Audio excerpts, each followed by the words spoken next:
Nung senior high, lumipat ako ng school. Walang kilala. Bagong environment.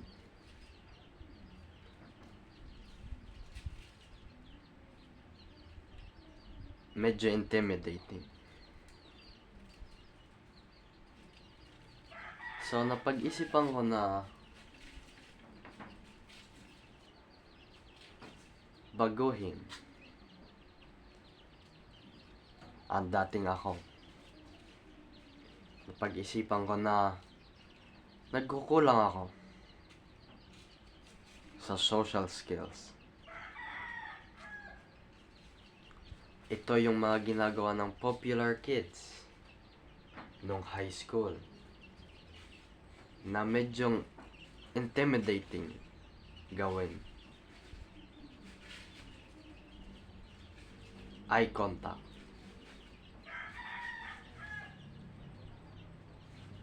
At napag-isipan ko na dahil nga iniwas-iwasan ko to nung high school,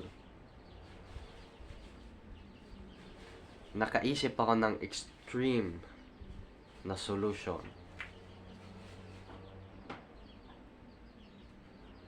Napag-isipan ko na mag-hold ng eye contact for 5 seconds. Yes, 5 seconds. Na re-realize ko ngayon na sobrang intense nga.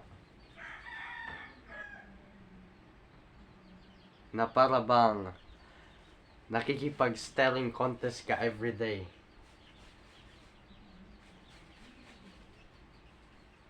Or kung sa lalaki naman, parang makikipagsuntukan ka almost.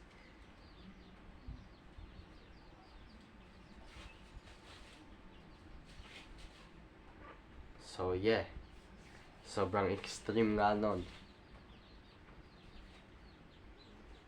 Pero habang tumatagal, na in-implement ko to sa buhay ko, nahalata akong mas naging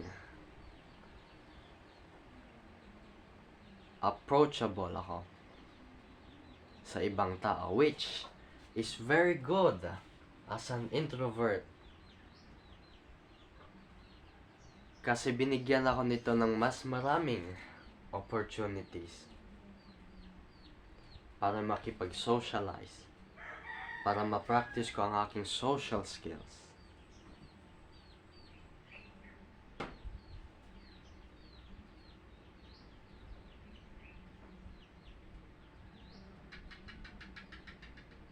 So, as an introvert,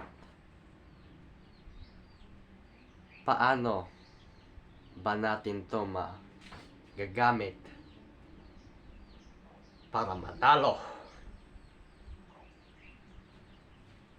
in college or in high school? Simple lang. Hindi kailangan kasing extreme ng ginawa ko, which is 5 seconds. Damn. Sobrang intense.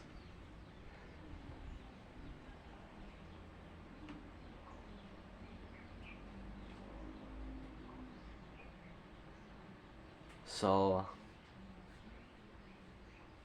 paano natin ma-implement to as in practical use?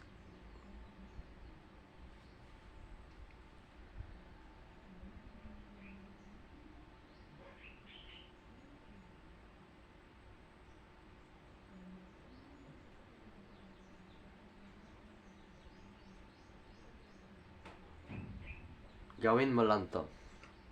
Itong gawin mo. Every time na